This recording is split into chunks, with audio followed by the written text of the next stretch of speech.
Hi everyone, welcome to week 2. Hope everybody had a good first week and you've got everything down. You're totally comfortable with Schoology, you know what to do in your classes, and you're confident. If not, don't forget to reach out. You've got to let me know if there's something I can help you with.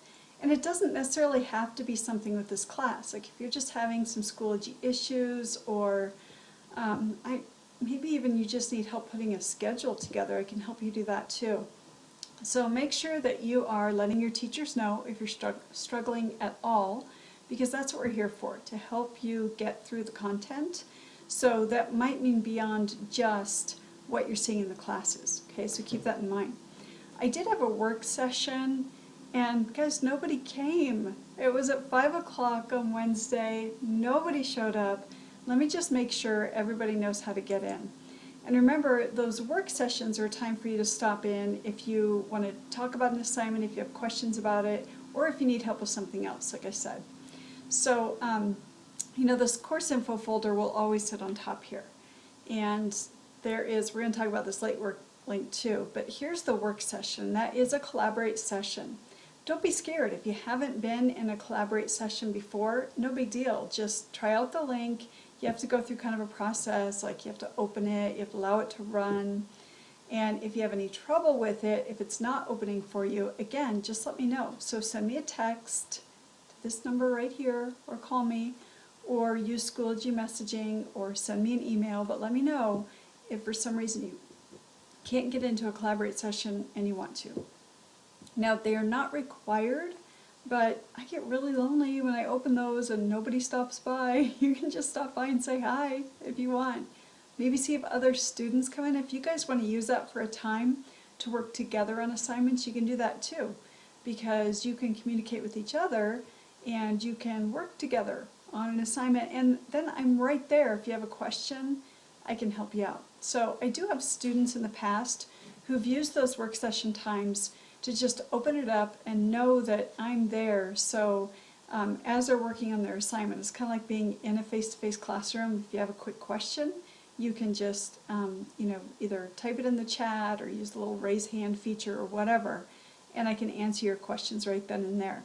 So it's not a bad idea to schedule some time to work on your earth science during those sessions. So Monday at 10 a.m. is a good time, because what you might want to do is go through what you need to do for that week in earth science, and that way if you're unclear on anything, you can ask me at the beginning of the week, and then Wednesday maybe you've kind of really gotten into the assignments and you have more specific questions about what you need to do there. It doesn't mean that I'm not here to help you any other time. Okay, so keep in mind these are just open work sessions where you know I'm going to have Collaborate open. Otherwise, you can call, text, whatever, and we will work together either on the phone or in a Collaborate session. And I'm going to try to make it a habit this year, Thursday afternoons, to go to the work sessions that are down at our building. Gosh, I would tell you the address, but I can't remember the address right now. It's in Lakewood. I'm nowhere near Lakewood. It takes me like 45 minutes to get there. So if there's a time where you think I would really like some face-to-face help, then just check in. Make sure I'm really going to be there, because there might be some weeks I can't come. And if you can only go on a Tuesday, maybe there's some Tuesdays I can arrange my schedule so I'm there on a Tuesday instead. So that's always an option. Lots of help is available. Take advantage. You should not be struggling with, I don't know how to do something or what to do. You've got to ask. Okay, so while we're here, let's take a look at this late work link. This is if you submit any assignments after a 0 has gone in the gradebook. That part's really important, after a 0 has gone in. The reason I have to have this is because the Schoology gradebook makes it really difficult for me to see assignments. Do you see these over here? This is showing me that I am going to need to grade these. We're going to talk about grading here in a minute too. And I rely on this notification from Schoology to show me what needs to be graded. So I'm able to just click on that and then go through all of those assignments that need to be graded. If I didn't have this, it would be very difficult to go in and find the work that needs to be graded. So it's great that Schoology has this feature. However, once I go through and let's say, I'm doing all of these assignment submissions, which might be this, let's see, which one would that be? If it's saying it's an assignment submission, because notice there's discussion posts and quiz submissions here too, that would be this rock cycle assessment. So I would click on that, I would grade all of them that are in. Now remember, your due date is Sunday at midnight, so I start the grading Monday morning. So Monday morning, when I go through and I grade all of them that are complete, anything that is incomplete, anything that isn't in, gets a 0. That doesn't mean you have to stick with that 0. You can still do that assignment. I want you to do as many assignments as possible because that's how you're practicing what you've learned. Okay, that's really going to help you learn the content. So I want you doing the assignment, no penalty. I want you to do it even after you've received a 0, but the problem is these reminders don't come up anymore. Okay, so after an assignment is due, I go in and grade everybody's, and then if they start straggling in after that, I'm not going to see them. I'm not going to know they're there unless you tell me, and this is how you tell me with this late work link. So once you click that, this late work form pops up. All this does is populates to a Google form. So when I'm ready to grade late work, and guys, your late work will not be graded immediately. Keep that in mind. My priority is to grade on-time work first, and then I go in and find the late work. So what I do is open up my Google form. It's an Excel spreadsheet, and I just start at the top and I work down to the bottom. I start at the top because those were the ones that were submitted first, and the ones submitted last are at the bottom. So I work through that as I have time. Please keep in mind, it is very time consuming for me to grade late work. So be nice, submit your work on time, make my job a little more manageable because it's very difficult to go in and keep grading those one-off assignments. So on this form, I just need to know who you are, obviously, and what class you're in.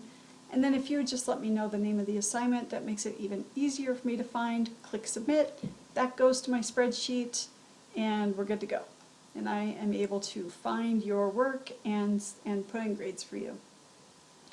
So that late work link, again, remember that's after a 0 has gone in. So let's say that this rock cycle assessment was due Sunday at midnight, and for whatever reason you thought you were going to get it done Sunday and you didn't, and maybe it didn't get done until I don't know, maybe Monday morning, or maybe it was Sunday at 1 a.m. because I know some of you work crazy hours into the night.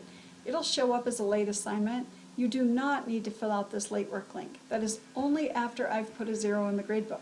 Okay? As long as a 0 is not in there, this reminder pops up because the Schoology gradebook sees that as something that's not been graded yet. When a 0 goes in, it's been graded, a reminder doesn't come up for me. Oh, and about that late notification. I have my folder set for student completion. That's why it says must complete, and it's why you have to use the next arrow to go from page to page. Because I have my folder set for student completion, I don't know why, this is just a weird glitch in Schoology, but in the gradebook, it won't let me put a time on the due date. If I don't have student completion set, that's available to me. If I do, it's not. I don't know why. Maybe they'll fix it someday. But if you submit your assignment on Sunday, and it might even be just at 10 a.m. and it's not due until midnight, it might show you that it's late. Just know that's not an issue. You don't have to email me or text me or message me or whatever. It's okay. I can see the date that you submitted your assignment, so don't stress over it if it says it's late. It's really not. I see the date, no big deal. Okay, so just don't forget this information's here for you. Late work link, work sessions. Take advantage of the work sessions, guys. I can't stress that enough, that you've got to take advantage of the help that's available so you can do your absolute best in the class. All right, let's talk a little bit more about grading. So I said that I get in Monday morning and start the grading, but I've got more than just this class. So sometimes it takes me through Wednesday to get all of the grading done, and it depends on what assignments were due that week too. So keep in mind that, let's say here in week one ran from 8:18 through 8:24. Let's say that on 8:19 you submitted 2 of your assignments.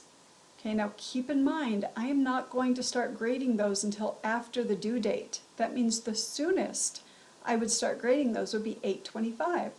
So some of you might be thinking, oh my gosh, I've had this assignment in for days and she hasn't touched it. Well, it's because I try to do all of them together. Okay, it just really helps me to do all of the assignments together instead of just grading a few at a time as they come in.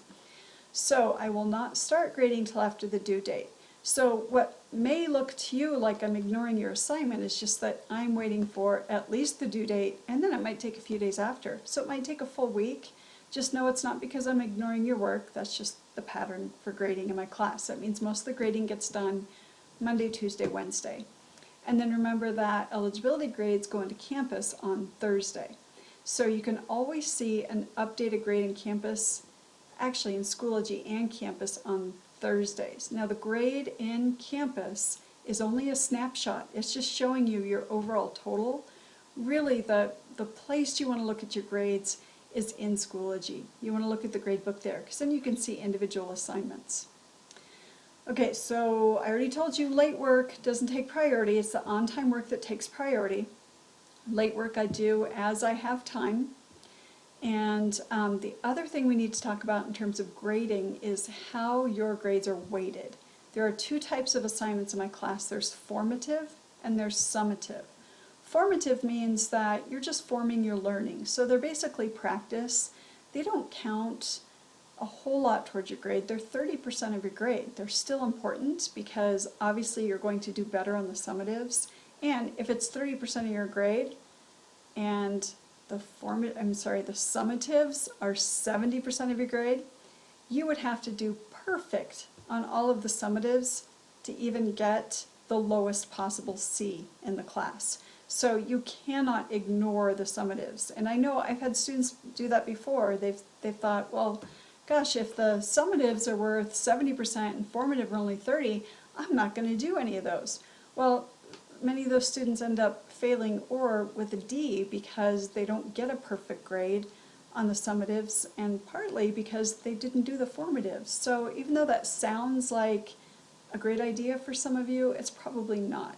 Okay, I would not recommend taking that course of action. So the other thing to keep in mind is that there will only be a few of those summatives. But the good news is I create those in a way that you can redo summatives to show me what you've learned. Okay, because that's the whole point. I know that sometimes it's really easy to get in that mindset of I'm just trying to earn points. It's not just about points, it's about learning the content.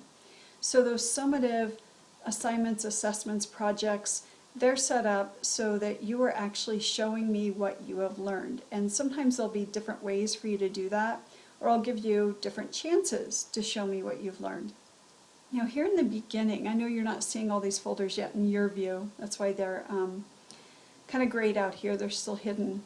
Actually, you're seeing week 2, aren't you?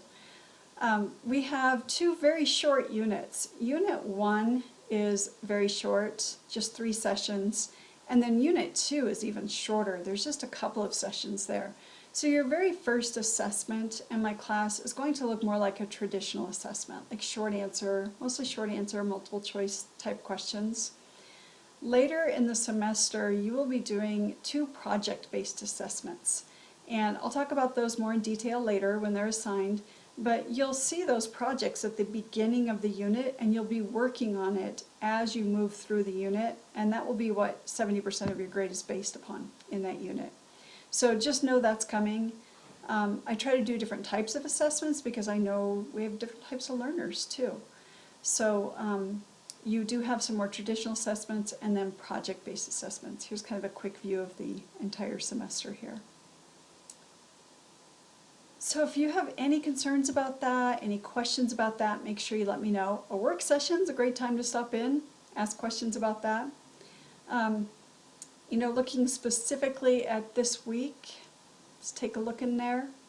Pretty straightforward. You have a lot of information and content here this is when you are going to want to take notes. So I don't care if you do it digitally or if you have a notebook. I tend to be old school. I like to write stuff down. Plus, you do actually learn more. You make more neural connections in your brain, and you learn more when you put pen to paper. So think about maybe taking notes as you go through. So a lot of content here, and then I try to put in these learning checks as often as I can, because it's just saying, hey, let's check it out now. Let's see. What did you actually get out of this content here? Kind of a let's make sure you can answer these questions kind of thing. So know that even though this shows up as a quiz, this is really just an assignment. You can use the course content and use your notes. So you could open this, duplicate the tab, and then use that second tab to go back into these pages to help look for the answers. Because really what this is kind of a, almost like a study guide or worksheet just to cement your learning, okay? So please don't try to take this without spending time looking for the answers if you don't know them. Okay, and then you have some more content here, and then this relative dating practice. I want to look at this really quick, because in this assignment there is a worksheet that you're going to want to pull up. Oops. And in that worksheet you will practice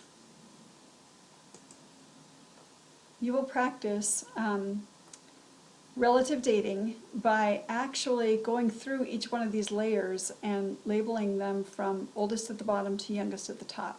Okay, the reason you have a worksheet here is, and again, I don't care if you do it digitally or if you just print this off and have it sitting there and go through it.